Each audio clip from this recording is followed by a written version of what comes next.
Bueno, por lo menos está en el libro, capítulo, versículo, versículo 11, 10. Decídanse, por favor. Estamos en el libro de Lucas. ¿Están pensando? Libro de Lucas.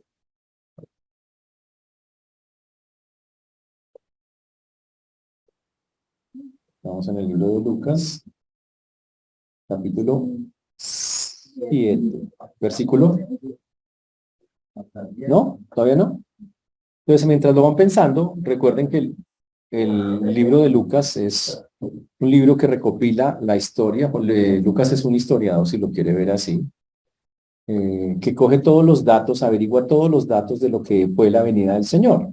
Pero él hace algo increíble, y es que coge los datos no específicamente desde que Jesús nació, sino desde mucho antes. Y para hacerlo, entonces acude al Antiguo Testamento, a las profecías, para tratar de mostrarnos a todos y cada uno de nosotros que Jesús realmente es aquel que estaban esperando.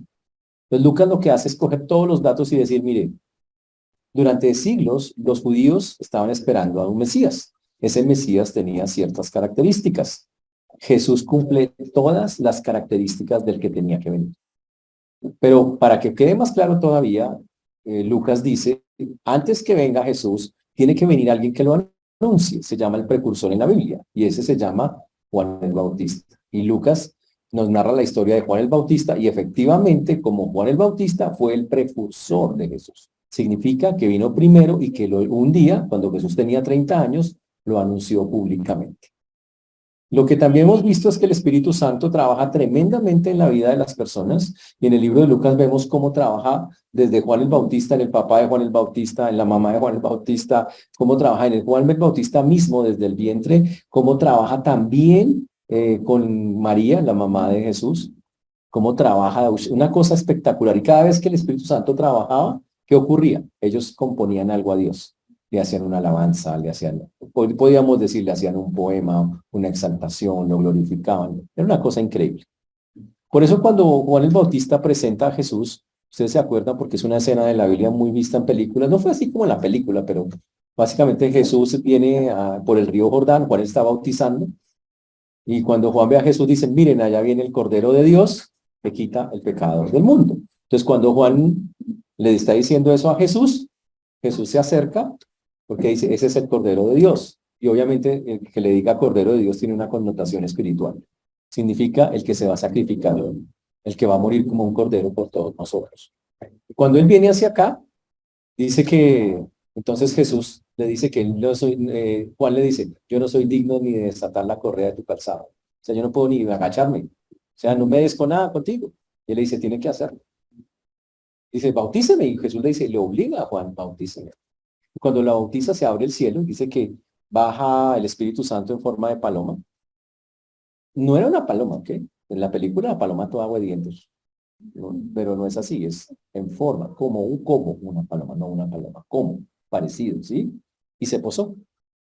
Pero también dice que había una voz del cielo que decía, este es mi hijo amado en quien tengo complacencia. Y a partir de ahí Jesús fue identificado. Y obviamente cuando Juan el Bautista dice, ese es el Cordero de Dios, dice, wow, es el Mesías, el que viene. Y ahí, desde ese instante en adelante, también Satanás se enteró quién era Jesús. ¿Quién era, quién era específicamente Jesús? Satanás se entera en ese instante de eso. Satanás no tenía ni idea quién era Jesús. O sea, sabía que estaba, pero le tiraba todo. ¿Se acuerdan cuando mató a los niños? Mandó matar todos los niños menores de 2 años. ¿Por qué? Porque él no sabía cuál era, pero sabía que había nacido. Entonces mandó matar, matemos por seguridad, para asegurarnos, todos los menores de 2, mátenos a todos. Y alcanzó a matar en ese tiempo, dice la historia, como 37 niños en Belén, pero no mató a Jesús. Pero no sabía. Pero ahora, cuando desde el cielo dice, este es mi hijo amado, Satanás ya sabe quién es. Y por eso de ahí en adelante, la siguiente escena es la tentación de Cristo. Y una vez Satanás empieza a atacar a Jesús, a tentarlo. Y cuando ya Jesús lo rechaza, entonces él empieza a través de personas, fariseos y escribas, a molestarlo. Jesús comienza su ministerio de 30 años a recorrer las regiones, hace milagros, cosas increíbles. Pero lo que vamos a ver hoy es mucho más que eso, algo mucho más fuerte, más para confirmar que realmente Jesús es Dios. Y esto es lo que vamos a ver en Lucas capítulo 7. A ver los hermanos dónde estaban parados. Lucas capítulo 7, versículo 11. Lucas 7, 11.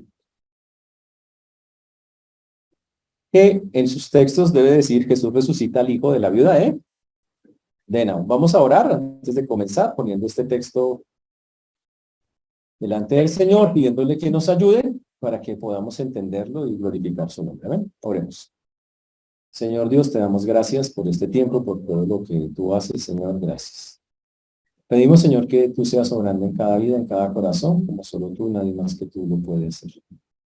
Todo honor y toda gloria sean dadas a ti, Señor.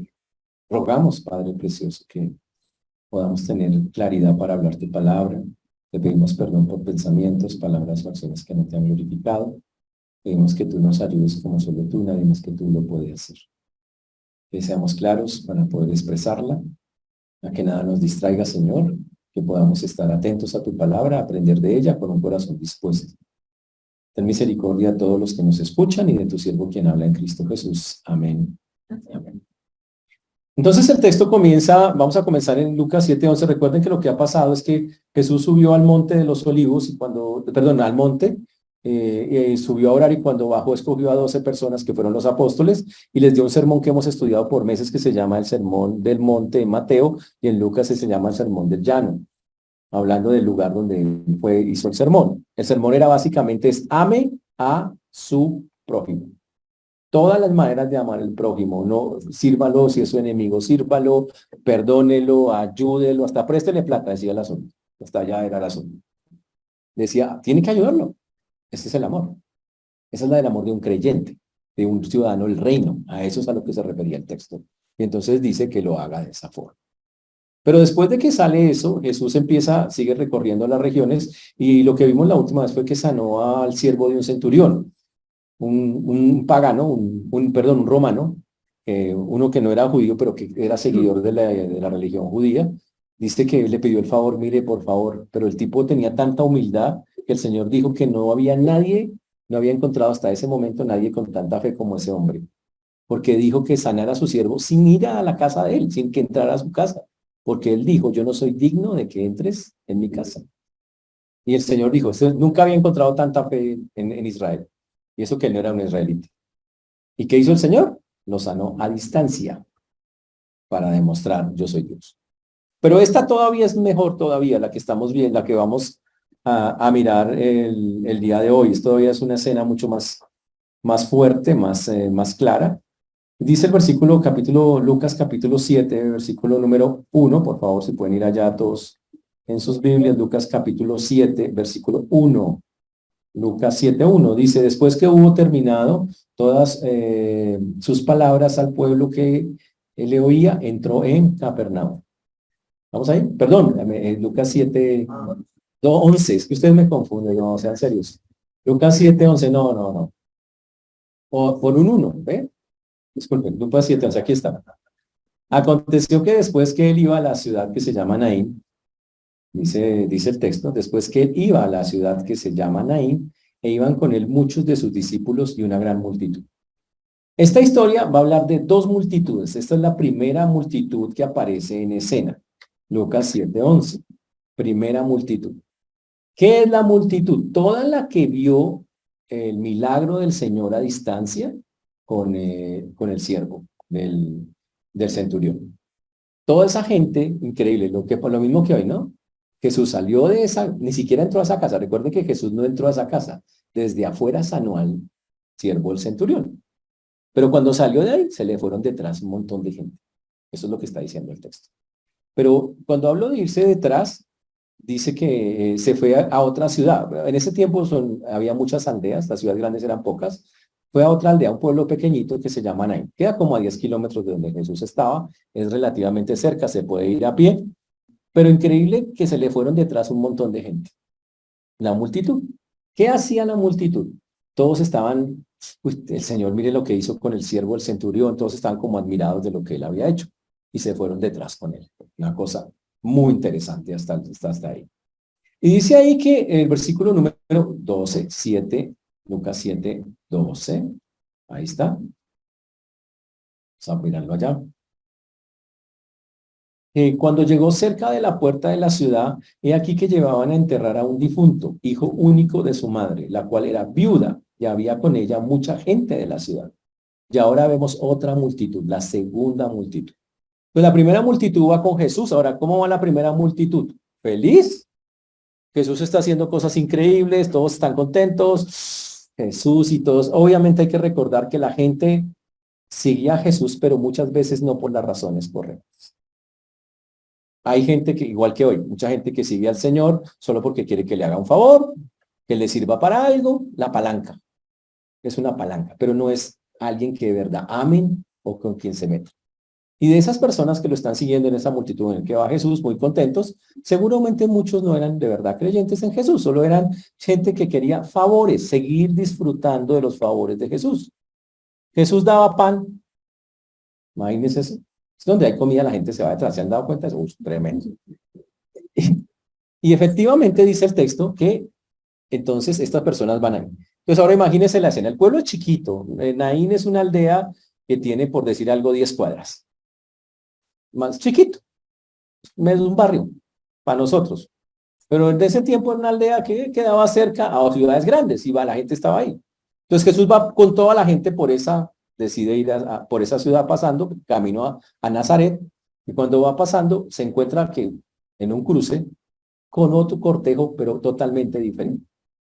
Es un cortejo que está triste, es un cortejo que las personas están llorando, hay dolor, hay tristeza. Entonces son dos caminos totalmente diferentes. Uno donde la gente llora, que es donde viene acá el difunto, la viuda con su hijo, porque básicamente se murió su hijo. Y por el otro lado, aquí está Jesús con toda la gente contenta. Y va pasando y los dos se intersectan en un punto del pueblo muy chiquito, que es lo que está diciendo el texto que ocurre, que nos ocurre acá en el texto. Ahora, hay que dejar claro que con el Señor nada, las cosas no pasan porque sí, Dios tiene un plan detrás de cada cosa que ocurre en el mundo, siempre. Nada de lo que a usted le pase es casualidad.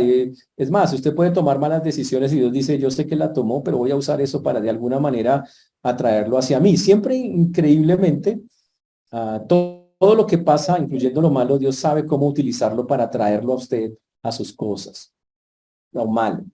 Pero con más razón, Jesús, que es Dios, y así lo vamos a mirar hoy más que nunca, es alguien que conoce todas las cosas porque Él es Dios. Y por alguna hora se llama, cuando las cosas pasan así, en que parece que dos cosas coinciden de manera natural, porque fue natural, aquí iba el cortejo fúnebre y aquí iba el otro, eso se llama providencia de Dios. ¿Ok? Ese es el término, para que usted lo tenga claro. Se llama providencia. Usted ha visto la providencia de Dios. Usted dice, yo necesitaba tal cosa, increíble, pasó la persona con eso. Un ejemplo, yo necesitaba un bus con compuestos. Pasan llenos a esa hora. Increíble, pasó un bus con puestos. Providencia de Dios. Así funciona la providencia de Dios. Es que Dios cuadra las cosas de tal manera que permite que, sin violar ninguna ley natural. Se encuentran los dos cortejos que estaban allí. Primer grupo, discípulos contentos. Segundo grupo, tristeza profunda. Un entierro. ¡Wow! Pero lo triste de este entierro eran las condiciones del entierro. El texto dice acá, hijo único. Uno solo. Imagínense, este era un muchacho ya grande, como está hablando de hijo en el término que utiliza, no es un niño, es una persona ya grande. Y este hijo único, ojo, era el hijo de una viuda, lo va a decir más adelante el texto. O sea, la señora ya había pasado por otro entierro, el de su esposo. Ya ahora estaba viviendo ahora con su hijo, probablemente su único sustento. En esos tiempos, los hijos, cuando el papá moría, tenían que hacerse cargo de sus padres, era la ley por derecha, y hoy era el sustento de esa viuda. Ahora esa viuda dice acá que su único hijo murió. ¡Wow! Y básicamente ella está llevando a enterrar a su único recurso de subsistencia, a la único que lo sostenía, lo cual eso es duro, muy fuerte para ella. Ahora, no sabemos qué edad tenía. pero realmente lo que sí resalta Lucas, estaba muerto, realmente estaba muerto. Ahora, lo interesante del asunto es que son multitudes, o sea, Jesús va con una multitud y el cortejo va con una multitud. Seguramente en esa multitud recuerden que aunque la viuda era acompañada de muchas personas, las viudas eran muy desamparadas en ese tiempo. Si una viuda no tenía un esposo y ahora no tenía un hijo, era como casi quedarse en la calle. Por eso la Biblia dice y ordenaba en los tiempos bíblicos y en los actuales que si una viuda, no tenía nadie, ningún familiar, la iglesia era la encargada de sostener a las viudas. Y esta mujer estaba en una condición parecida en eso. Y ahora pongamos lo más triste de la historia. La mujer es su único hijo. Imagínense no tener nadie más y ella se va a quedar solita, sin esposo y sin hijo. Y en ese momento el autor de la vida entraba a la ciudad. Uy. Y el texto nos dice acá que versículo 13, muy bonito lo que pasó. Y muy triste también. Ahora usted tiene que imaginar la escena. Las dos cortejos se encuentran. Un cortejo viene festejando, glorificando a Dios, y el otro viene llorando. El que viene festejando, ve el entierro, respeta, se calla, Jesús para, y se encuentran los dos en esa esquinita. Y el texto dice que cuando el Señor la vio, se compadeció de ella y le dijo, no llores. Eso suena duro, que a usted le digan en medio de un dolor de eso, oiga, no llore. Entonces, la respuesta de usted, ¿qué diría? Pues es que me duele, ¿cómo no va a llorar? Pero hay que entender Jesús qué quiso decir. Ahora, hay varias cosas acá muy interesantes en eso que Jesús estaba pasando en este punto cuando habla de esta mujer. Dice que él la vio primeramente. Ahora, ¿cuándo la vio el Señor? ¿En ese momento? No, seguramente desde mucho antes. Jesús es Dios y conoce todas las cosas. Y entonces se dice acá, y cuando el Señor, aquí dice Señor, le está diciendo Lucas, le dice Señor al Señor, tratándolo como Dios. Y dice acá que Jesús, el corazón de Jesús en ese instante sintió compasión. Compasión. La palabra en el griego significa que las entrañas se mueven, que a usted se le mueve el piso, pero por dentro. Que usted siente que algo como que se le torció por dentro y como que, o sea, es que es impactante para usted de tal manera que por dentro se estremece. Eso es la compasión. Jesús miraba a esa mujer y empezó a mirar su condición y empezó a mirar su dolor y le dolió. Y se conmovió y por dentro se conmovió mucho y sus entrañas se conmovieron. Significa, lo tomó personal, profundo. Eso es compasión. Y eso nos enseña algo que es importantísimo para nosotros. Jesús es Dios, Dios es compasivo. A veces escuchamos una cantidad de personas que dicen, es que Dios no está conmigo, Dios me dejó solo, Dios me dejó. ¿Dónde dice eso la Biblia? Que Dios no haga lo que usted quiere, no quiere decir que Dios no está con usted. Pero es que Dios no es un Dios caprichoso que va a conceder sus caprichos. Dios concede sus necesidades. ¿Ok? Pero muchos cuando ven que Dios no les da lo que quieren, ay, pero es que Dios conmigo sí no sé qué estaré pagando. La frase, ¿no? ¿Qué estaré pagando? Pues no está pagando nada. Si tuviera que pagar algo, ¿sabe dónde lo manda Dios para pagar? Al infierno. Porque dice, allá se paga todo. Pero usted no va a pagar porque un creyente no paga. Pero algunos se la creen todavía. Es que yo estoy pagando. No está pagando nada, hermano. Es que este infierno, eso no es el infierno. Sí, pero de verdad, si usted viviera con esa persona, no, a ver, este no es el infierno.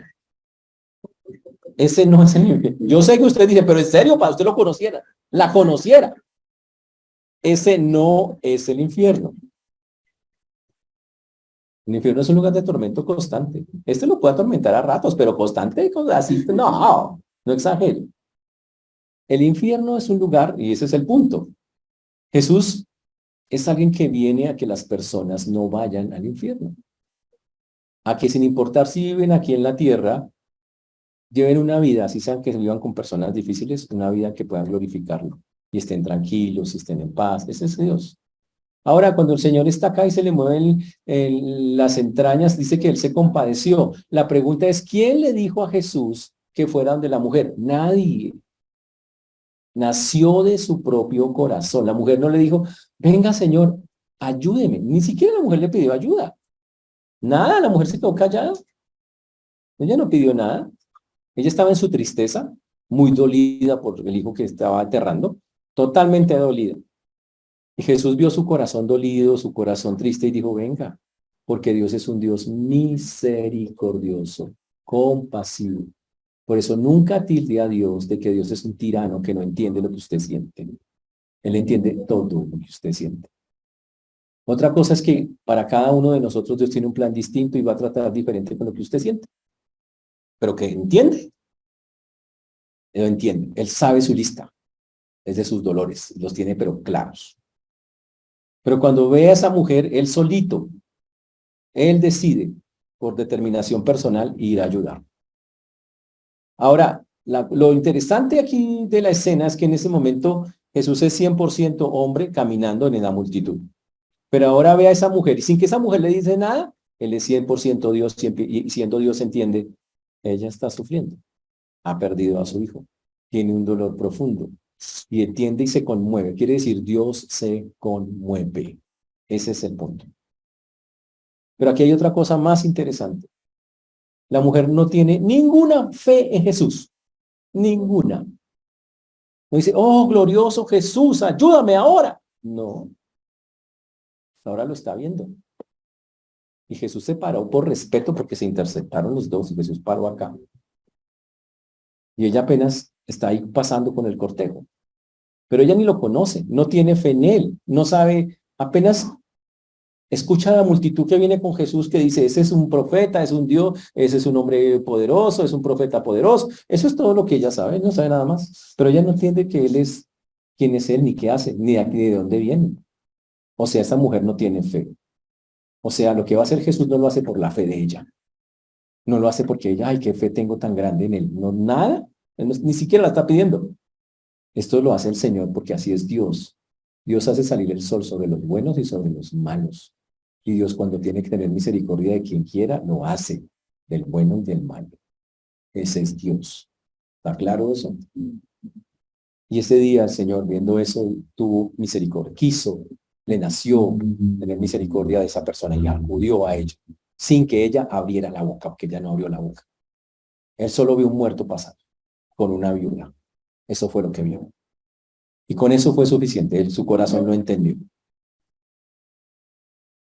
Pero increíble que cuando pasa eso, Jesús fue movido íntimamente a misericordia, como lo dijimos. Y esos cortejos eran cosas muy interesantes. Normalmente los cortejos incluían, primero iba la viuda o la mamá en este caso. Después venía el féretro, que llevaba los restos del muchacho, que normalmente no era uno como el de nosotros, una caja, sino era más bien era como una camilla en la que 4 personas sostenían. Si la persona tenía un poquito más de plata, a veces eran unas cosas de piedra, se ponían las personas sobre unas cosas de piedra, casi como un ataúd de piedra, para que entendamos. Pero esto era un hombre, era pobre. Y después de eso venían las plañideras. ¿Tú sabes qué son las plañideras? Dice, ay, la playa, la playa. No, por favor, playa no, plañideras, diferente. Plañideras son mujeres que lloran, se contratan para llorar. Había agencias de plañideras en esa época. Yo conozco unas hermanas que les iría re bien de eso. ¿A cómo la hora? Sería, en serio, les iría súper bien. Las plañideras eran mujeres que iban a los contratadas, iban a los velorios a llorar, con sentimiento. ¿Y por qué hacían eso? Porque ellos querían mostrar que había tristeza por lo que había pasado. Entonces querían garantizar que el asunto no era un asunto de recocha, sino que había dolor y tristeza. Y entonces muchas personas usaban plañideras. Otras veces no había necesidad, la familia lloraba mucho, se sentía mucho, pero otras veces sí. Gente famosa en la Biblia utilizó plañideras. Gente que nadie quería tuvo que usar muchas plañideras. Por ejemplo, Herodes. Herodes era alguien que todo el mundo odiaba. Y Herodes quería que el día que él se muriera, todo el mundo llorara. Entonces, para asegurarse de eso, contrató más plañideras que nunca. Para cuando lo fueran a enterrar, un montón de mujeres llorando y supuestamente qué tristeza. Y para asegurarse mandó matar a unas cuantas personas que la gente sí quería, para que la gente llorara también y que fuera recordado como un día de llanto. Así de malo era la belleza. Estas eran las plañideras. Y en este caso va el cortejo, va la viuda, va el muchacho, van las plañideras y va toda la gente que la acompaña. También había algunos instrumentos musicales, unas flautas o cosas que iban detrás del féretro. Los 4 hombres estaban sosteniendo como el lecho donde llevaban el cuerpo del difunto que estaba envuelto en un lienzo. Entonces usted tiene que ver al difunto que lo tienen envuelto así como en una sábana, destapada apenas su rostro, más o menos era la manera. Y cuando están ahí se encuentran con Jesús. Hasta ahí llegan todos, se quedan ahí, quedan en esa puntica. Y en ese instante dice la Biblia que Jesús se acerca y le dice, no llores. En la Biblia lo dice en el griego, dice más fuerte, dice, deje de llorar. Literalmente lo dice, deja de llorar. Ahora, ustedes dicen, pero uy, qué insensible Jesús, ¿cómo le ocurre decirle eso a una mujer plena? Es terrible, ¿cómo le ocurre decirle eso? Pero pilas. Aquí tenemos que entender quién le está hablando a la mujer. O sea, primero, que un judío se intersectara con un cortejo fúnebre era casi como de mala suerte. Porque si yo llegaba a tocar el féretro donde llevaban a la persona muerta, yo quedaba contaminado. Esa era la ley judía. Entonces, si yo me encontraba con eso, era como, uy, pero Jesús aquí nada, al contrario, Jesús se va acercando más y más al féretro. Se acerca a la mujer. Seguramente la ley se vea, no llores. Tenemos que verlo como algo, no llores, le dice con firmeza. Ella se queda callada, quiere decir, ella no se ofendió. O sea que Jesús se lo dijo de una manera que fue amorosa. Dijo, no llores. ¡Prum! La abrazó ahí, o basta de llorar. El versículo 14 dice que entonces en ese momento Jesús, vamos al versículo número 14, Jesús hace algo increíble, algo que ningún judío hubiera hecho. Y acercándose, tocó el féretro. Eso no lo hubiera hecho nadie. Un judío no tocaría el féretro porque se contamina, pero Jesús lo tocó. Y él dijo que llegó y cogió, y tocó el féretro, que eso era, uy, ya esa escena de Jesús haciendo eso es impresionante. Puso la mano sobre el féretro, wow, ok, o donde estaba el muchacho, allí en eso, y dicen que todos seguramente se quedaron quietos, pero ¿cómo así que se pone a tocar eso? O sea, estamos en un pueblo judío, la gente conoce las costumbres, dice, y este hombre tocando eso, ¿qué le pasa? Y todos quedaron como, "Hmm". Pero ¿sabe qué? Dios tenía que poner la mano sobre el que estaba transportando la muerte para arrebatarle la muerte. Ese es el punto. El Señor tenía que meterle la mano a la muerte y la única manera era tocándola. Y la tocó.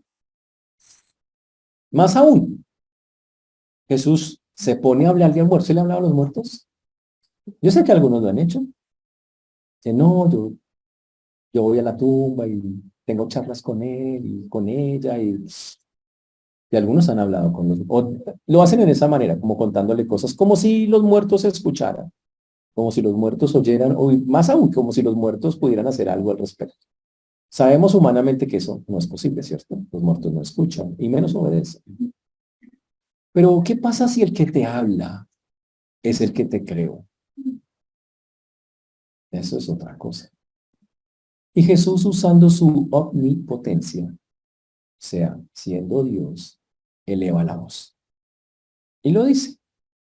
Y dice el texto que Jesús se detiene, toca el féretro, le dice, joven, era un chino, a ti te digo. O sea, porque podría, si Dios dice, joven, y hay un montón, estoy al lado de un cementerio, se me levantan todos los jóvenes del cementerio.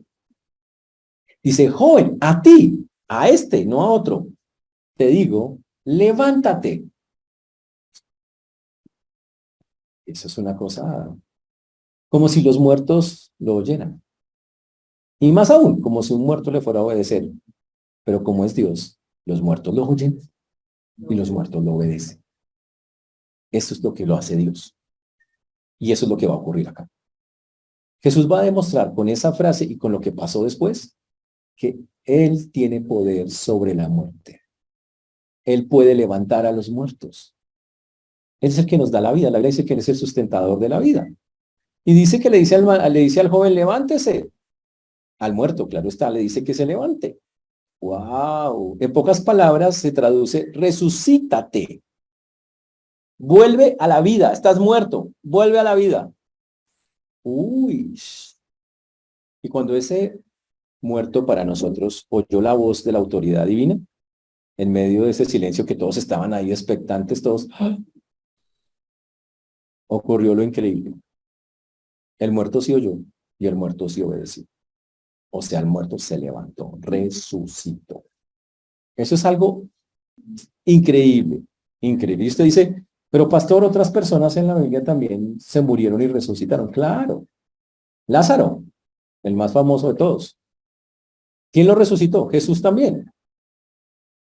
Jesús mismo fue resucitado. Perdón un segundo. No sé dónde está. Sigue, sigue. Jesús mismo fue resucitado. ¿Cuál es la diferencia entre la resurrección de Jesús y la resurrección de las demás personas? ¿Cuál es la diferencia? Y es una sola. ¿Qué pasó con Jesús? Jesús murió, resucitó y está vivo. Lázaro murió, resucitó y volvió y se murió. Y todos los que en la Biblia han sido resucitados, murieron y están muertos hasta que el Señor otra vez los levanta. Pero Jesús murió, resucitó y está vivo para nunca más morir. ¿Estamos claros? Interesante eso. Entonces Jesús está con la mujer y le dice, no llores, no llores. Y fuera de eso le dice al muerto que se levante. Y entonces el versículo 15 dice lo que ocurrió en ese instante, fue algo increíble. Entonces dice, se incorporó el que había muerto y comenzó a hablar y lo dio a su madre. Este todavía es más interesante el texto. Entonces, ahora imagínese usted el susto, ¿no?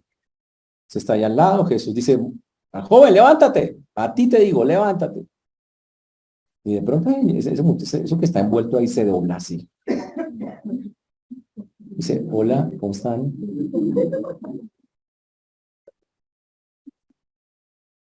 Aquí nuevamente con ustedes.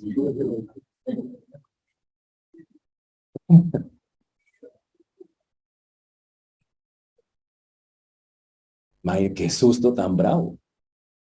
Eso es una cosa. Aquí dice que se incorporó, significa que el tipo se sentó. Imagínese eso, que el tipo volvió a la vida, se sentó, wow. Y lo más increíble, comenzó a hablar. Cuando se sentó, yo ya estaba asustado. Ahora imagínese que me dice, hola, pues ahí sí queda uno. Es una cosa impresionante. Todo, y ahora que comenzó a hablar y todos, ¡ah!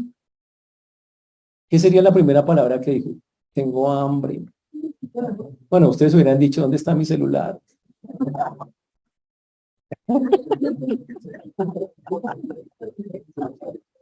Oh, probablemente. No, quién sabe, ¿no? Tal vez, probablemente. No sé, no piensa cosas horribles.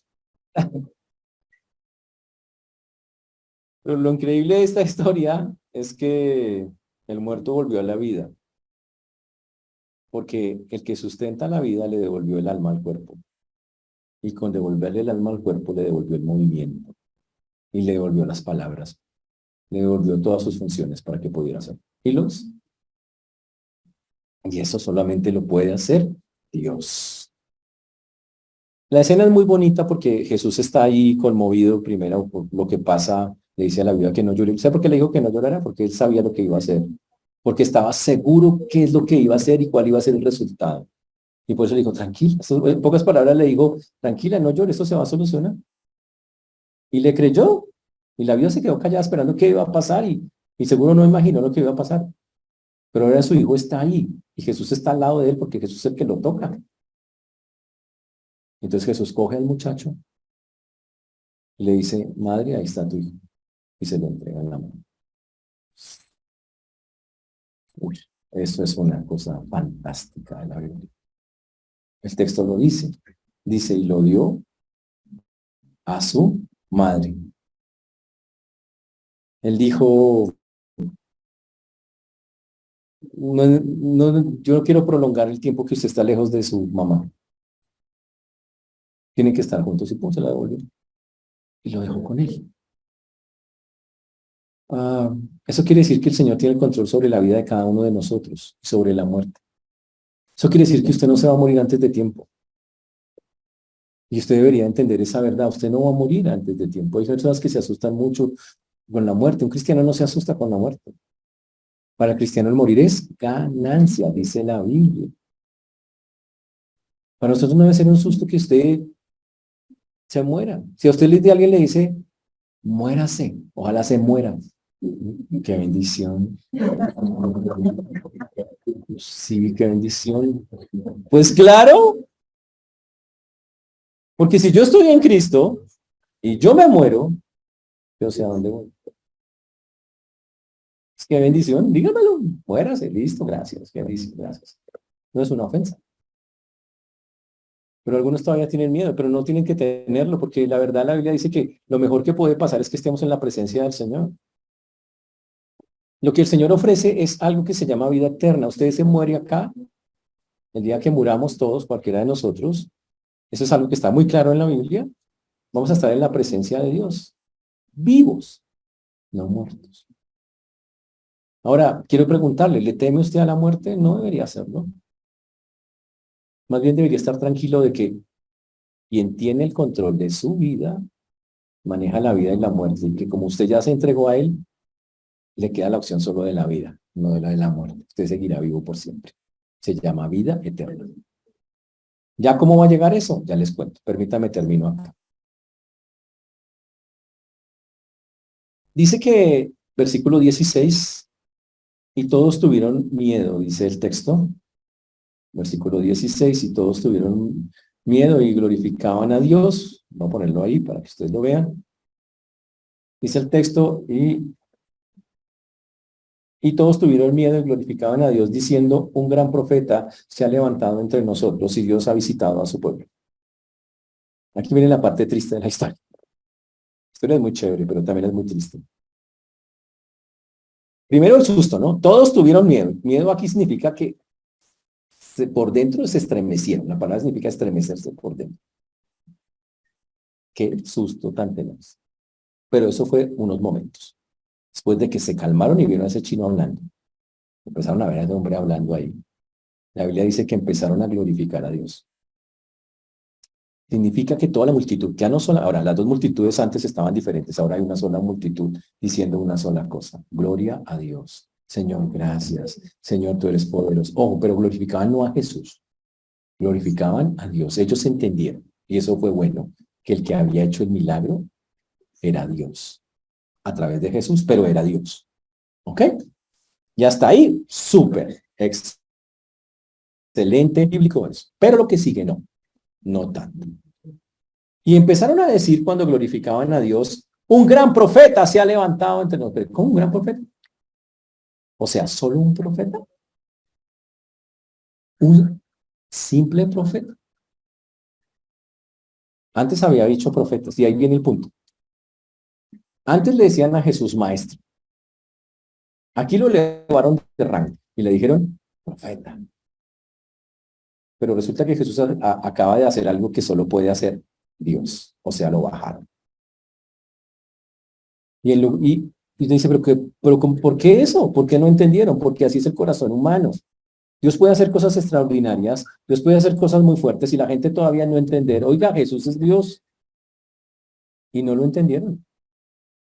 Le dijeron, subámosle el rango, profeta. Como Elías, como Moisés, como profetas del Antiguo Testamento que fueron unos muy fuertes profetas. Pongámoslo a ese nivel, pero Dios no. Uy. Y eso nos muestra que la gente a veces a que vea cosas increíbles, Dios actuando, todavía no lo reconoce. Pero digamos que lo pusieron en profeta. Es un buen nivel, pero la verdad Jesús es Dios y Jesús venía a demostrar, yo soy Dios, síganme. Esa es la idea de Jesús. Y esa era la primera frase. Y la segunda sí fue buena. Dios ha visitado a su pueblo. Y ellos entendieron que Dios estaba en medio de ellos. Y no ha pasado que a veces estamos y vemos algo increíble que hace Dios y uno, qué chévere, Dios está aquí. O sea, uno como que está, tiene esa confianza, siente como ese gozo de, oiga, Dios está aquí conmigo, me está ayudando en este momento de mi vida. Y ellos entendieron y sintieron, Dios está aquí con nosotros, es el medio. Pero lo que no entendieron es que el que estaba al frente era Dios. Creyeron, Dios está aquí en las circunstancias, pero el que está al frente no es Dios. Ese fue el pequeño error. ¿Por qué pasa eso? Se llama por la dureza del corazón. Cuando hay dureza el corazón, las personas, a pesar de que vean las cosas, no creen. Y por eso dijeron simplemente, es un gran profeta. ¡Wow! Y aunque había hecho algo sobrenatural, todavía sus corazones estaban cerrados, entenebrecidos y no podían ver esa verdad. Interesantísimo eso, ¿no? Entonces, muy bonito por unas partes, pero muy triste porque Jesús quería demostrarles, oigas, hago las señales que solo Dios hace para que entiendan que vengo a salvarlos y no le creen. Y eso puede pasar en su vida. Dios puede hacer muchas cosas grandes o permitir cosas o trabajar con usted en cosas y le pasan y usted no aprende. Que Dios ha estado en medio de eso y que lo quiere ayudar y que lo quiere sacar y que lo quiere mover y usted no se quiere dejar. Y eso es grave. No debería ser así. Y lo que ocurrió, pues, apenas obvio. Todo el mundo, después de ver eso, las dos multitudes se reúnen, las dos multitudes ven en la resurrección, que es una cosa impresionante, y las dos multitudes cuando ya se van todos empiezan a propagar lo que vieron. Y entonces el versículo 17 dice, vamos para allá,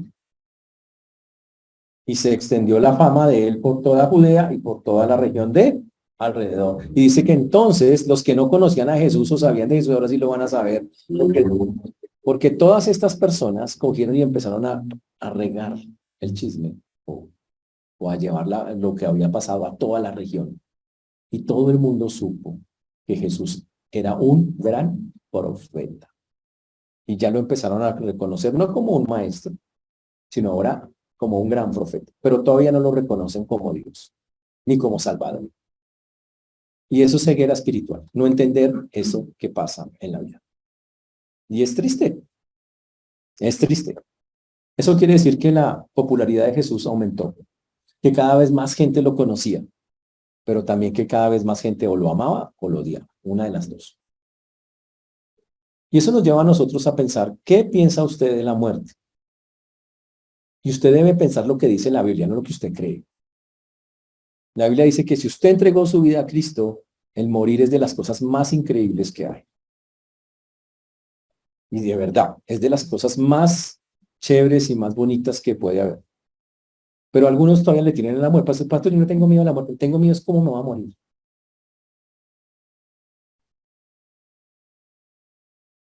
En la Biblia, los que siguieron a Cristo murieron aserrados. Los cortaban con serruchos de madera. Imagínense ese dolor de madera, o sea, peor todavía. Los crucificaron y eran creyentes. Los echaron a ollas hirviendo. Los quemaron en el fuego. Y usted se asusta porque, no, de pronto una neumonía y me muera todo atorado yo. O sea, ¿qué jugamos?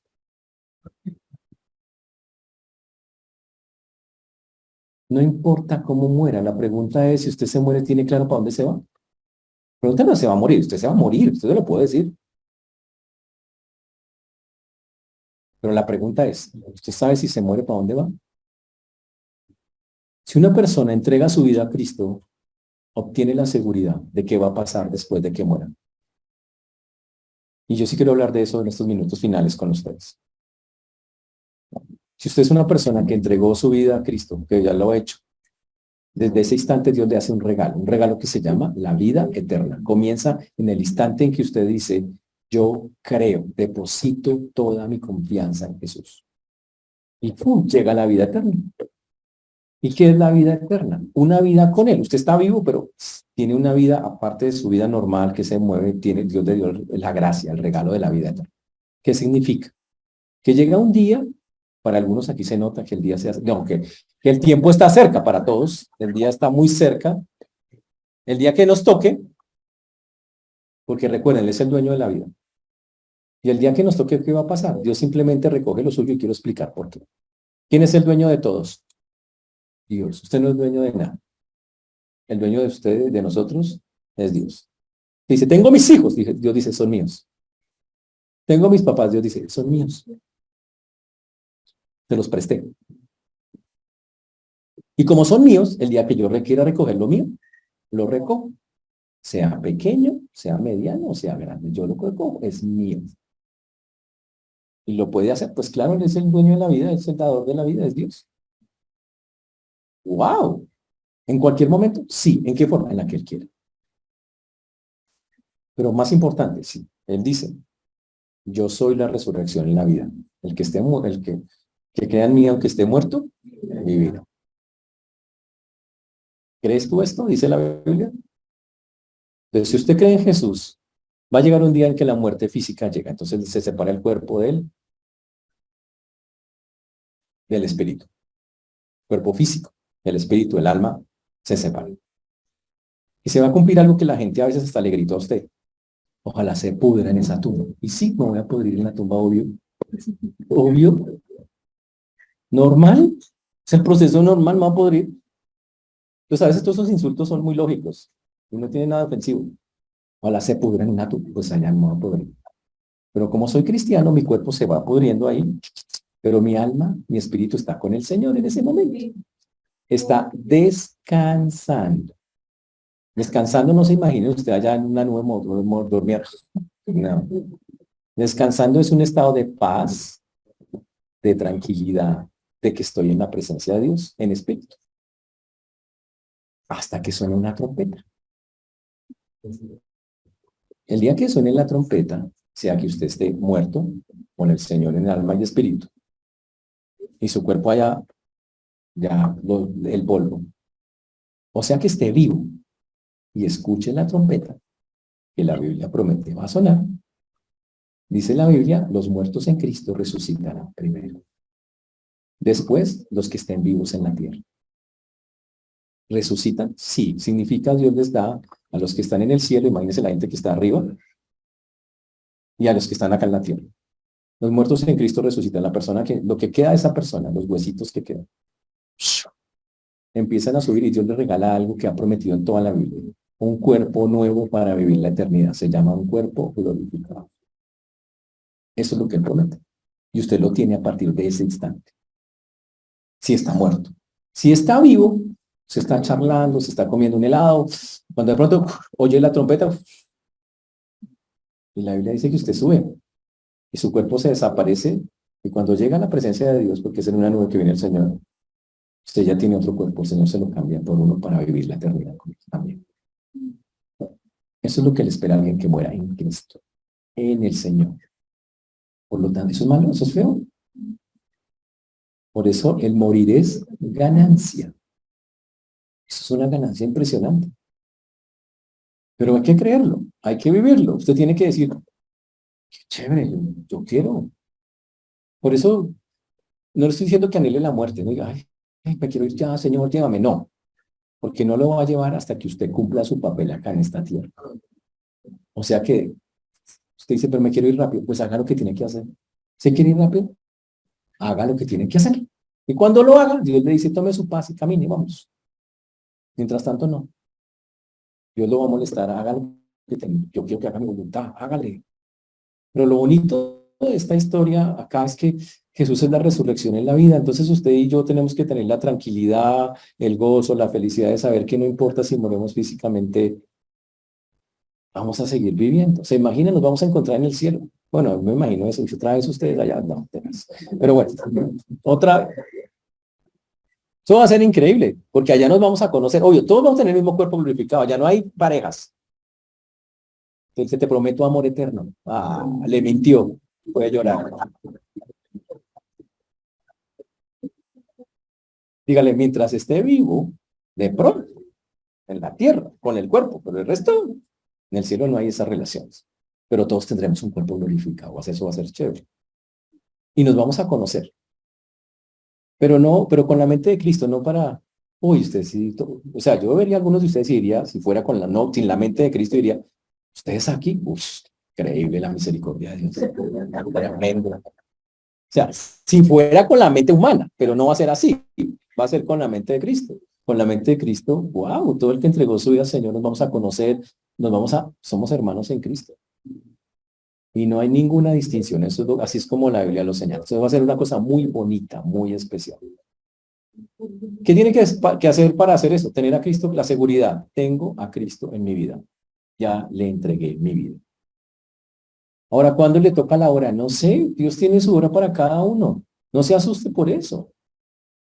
Yo siempre molesto con que Dios tiene le dice, Gaby, o sea, al arcángel Gabriel, Gaby, ven, hágame la lista de hoy. De Getsemaní, recójame a tal, tal, tal. Y lo recoge. Él puede hacer eso. Todos los días recoge gente de cada lugar, de cada persona que ha creído, él recoge gente suya. Entonces, aunque nos va a doler humanamente, porque no está diciendo la Biblia que no nos duela ni que nada de eso, la Biblia dice que lo tomemos como hay que tomar. Un último consejo. Entonces, como es claro que ustedes se van a morir, tengo un consejo para ustedes. Todos nos vamos a morir. Tengo un consejito. Háganme el favor, arreglan de una vez sus entierros. Y estoy hablando muy en serio. Necesito que, háganme el favor, hacen su playlist para los signos que le vamos a tocar ese día. Quiero que me digan, que me toquen cuando allá se pase lista, más allá del sol. O sea, usted dice, quiero que me mantenga con esas canciones. Hágame el favor y arregle esa vaina. Este es un consejo serio, es en serio lo que estoy diciendo. Y le voy a decir por qué. Porque ha pasado que personas que vienen a la iglesia por 10, 15 años, se mueren y no podemos hacer un servicio con ellos. Porque su familia los entierra en otra parte.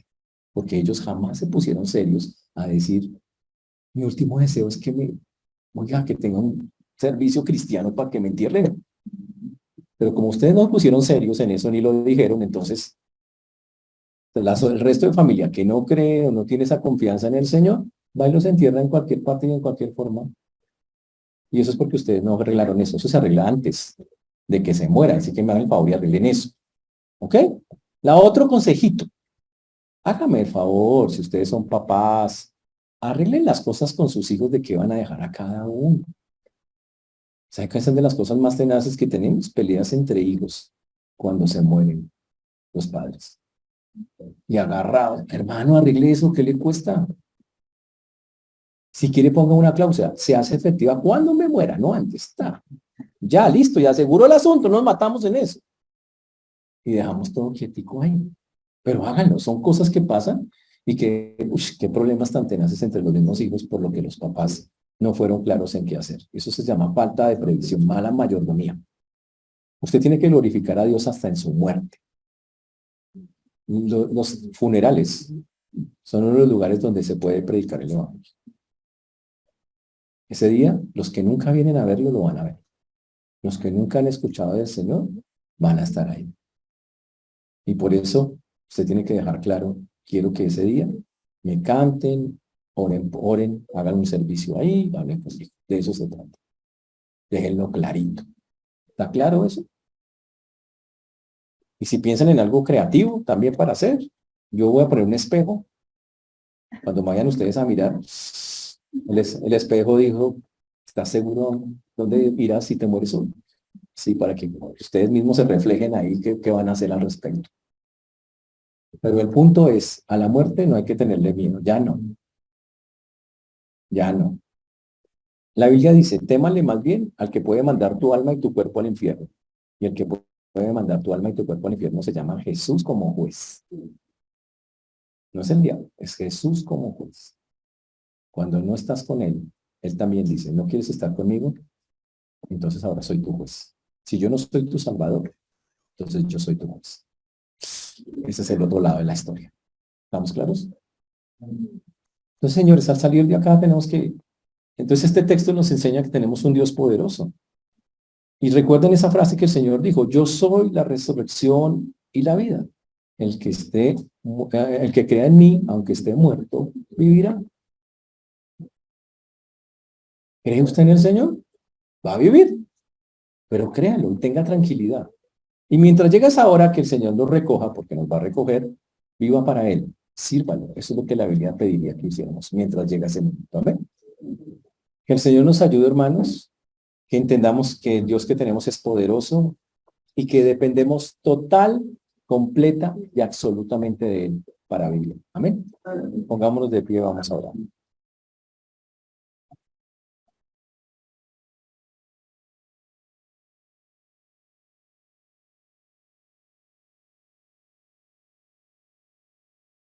Señor Dios, te damos gracias porque tú eres bueno, Señor, y para siempre es tu misericordia. Te agradecemos porque hasta aquí nos has traído, tú has sido bueno con nosotros, Señor. Gracias por la vida. Hoy entendemos que tú fuiste quien nos la dio, claramente. Pero también tú eres quien la quita, no para dar como algo malo, sino como una manera, Señor, en que nos colocas a tu lado. Por eso damos a ti todo el honor, toda la gloria, toda la honra, toda la alabanza del cielo. Te reconocemos como creador y dador de la vida, Señor Jesús. Y pedimos, Señor, que ojalá podamos contarle a muchos que hay un Dios grande y poderoso que controla todas las cosas, que los está llamando para que puedan llegar a Él. Ayúdanos, Señor, a poder proclamarlo, glorificarlo, a exaltarte en todo lugar donde vayamos. Y a tener esa paz y esa confianza de que tú serás, Señor, que nos levante un día porque lo has prometido, que nos levantarás de los muertos y ya cuando regreses estamos muertos. Y que si estamos vivos nos recogerás igualmente para con un cuerpo glorificado darte la gloria por la eternidad. Dejamos en tus manos, Señor, lo que hemos visto hoy y lo hacemos en el nombre de Jesús. Amén.